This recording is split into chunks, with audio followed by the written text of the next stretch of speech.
Hello friends, जैसा हम सबको पता है कि 1 जनवरी 2021 से जीएसटी रिटर्न्स की एक नई स्कीम इंट्रोड्यूस की गई है। ये स्कीम उन लोगों के लिए एप्लीकेबल होगी जिनका एग्रीगेट टर्नओवर प्रीसीडिंग फाइनेंशियल में 5 करोड़ रुपए तक का है। इस वीडियो में हम इस स्कीम के क्या फीचर्स हैं, इस स्कीम को कैसे ऑप्ट कर सकते हैं, उसके बारे में डिस्कस करेंगे।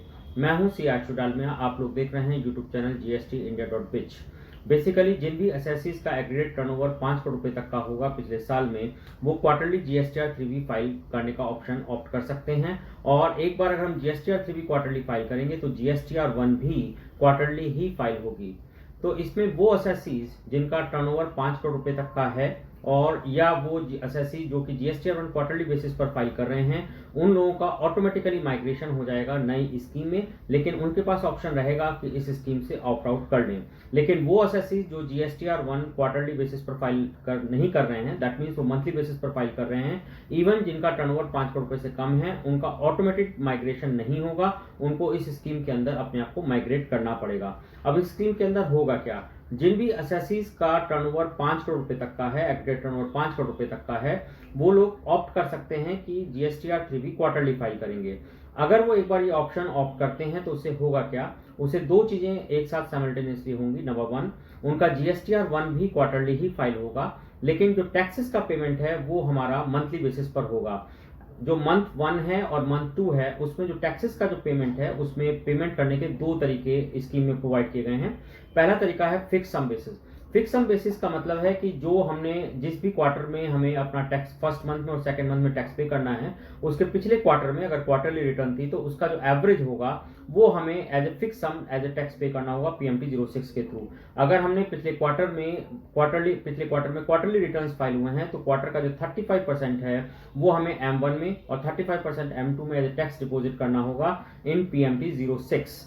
लेकिन ये जरूरी नहीं है कि हम फिक्स सम बेसिस को ही अडॉप्ट करें। हम अपने टैक्स को एक्चुअल असेस करके उसके बेसिस पर भी टैक्स को मंथ 1 और मंथ 2 में जमा कर सकते हैं, और जब हम फाइनल जीएसटीआर 3B भरेंगे तो उस समय हम फाइनल टैक्स की कैलकुलेशन करके जमा कर सकते हैं।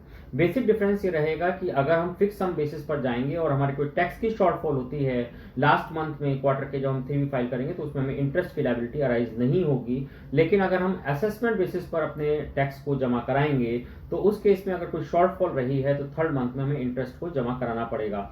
इसके अलावा जब हम क्वार्टरली जीएसटीआर 1 फाइल करेंगे तो एक नई फैसिलिटी प्रोवाइड की गई है, वो है इनवॉइस फर्निशिंग फैसिलिटी, IFF। इस फैसिलिटी में क्या है कि अगर मैं अपने जीएसटीआर 1 को क्वार्टरली फाइल कर रहा हूं तो मैं मंथ 1 और मंथ 2 के अंदर अपनी इनवॉइसेस को अपलोड कर सकता हूं मंथली बेसिस। ये फैसिलिटी मेरे पास जो क्वार्टर 1 का जो फर्स्ट मंथ है और जो सेकेंड मंथ है, उसके बाद नेक्स्ट मंथ जो आएगा उसमें 1 से 13 तारीख के बीच में IFF फैसिलिटीज के थ्रू इनवॉइसेस को फर्निश करा जा सकता है।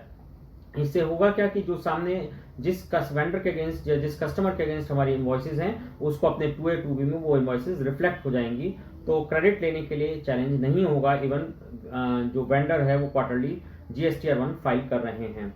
इस फैसिलिटीज को ऑप्ट करने के लिए, जैसा कि हमने शुरू में डिस्कस किया, ये 1 जनवरी 2021 से शुरू हो रही है, तो ऑटोमेटिकली जिसका माइग्रेशन हो गया उनको ऑप्ट करने की जरूरत नहीं है। उनके पास ऑप्शन रहेगा कि हम ऑप्ट आउट कर सकें।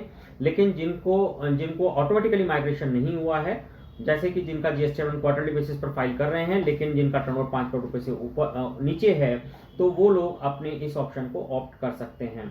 इसके अलावा मैंने इस स्कीम को अगर एक बार ऑप्ट कर लिया है और मैं इस स्कीम से ऑप्ट आउट होना चाहता हूं या मैं इस स्कीम से बाहर हो गया हूं, बाहर होने का रीजन मेरा टर्नओवर एक्सीड करता है, तो जिस भी क्वार्टर में मेरा टर्नओवर 5 करोड़ से एक्सीड करेगा उस क्वार्टर के नेक्स्ट फर्स्ट डे से मैं इस स्कीम को ऑप्ट नहीं कर पाऊंगा। इसके अलावा अगर मैं इस स्कीम में नहीं हूं और इस स्कीम को ऑप्ट करना चाहता हूं तो मैं फॉर एग्जाम्पल मैं इसको ऑप्ट कर सकता हूं। इसको एग्जाम्पल के थ्रू समझते हैं। मान लीजिए कि जनवरी फरवरी मार्च का मैंने अपना रिटर्न भर दिए हैं, इसके बाद में अप्रैल 2021 से मैं इस स्कीम को ऑप्ट करना चाहता हूं, तो मेरे पास इस स्कीम को ऑप्ट करने का टाइम पीरियड रहेगा 1 फरवरी 2021 से लेके 30 अप्रैल 2021 तक। यानी कि जिस क्वार्टर में हमें इस स्कीम को ऑप्ट करना है उसके पिछले क्वार्टर के सेकेंड मंथ के फर्स्ट डे से लेके जिस क्वार्टर में हमें ऑप्ट करना है उसके लास्ट डे तक इस स्कीम को ऑप्ट कर सकते हैं।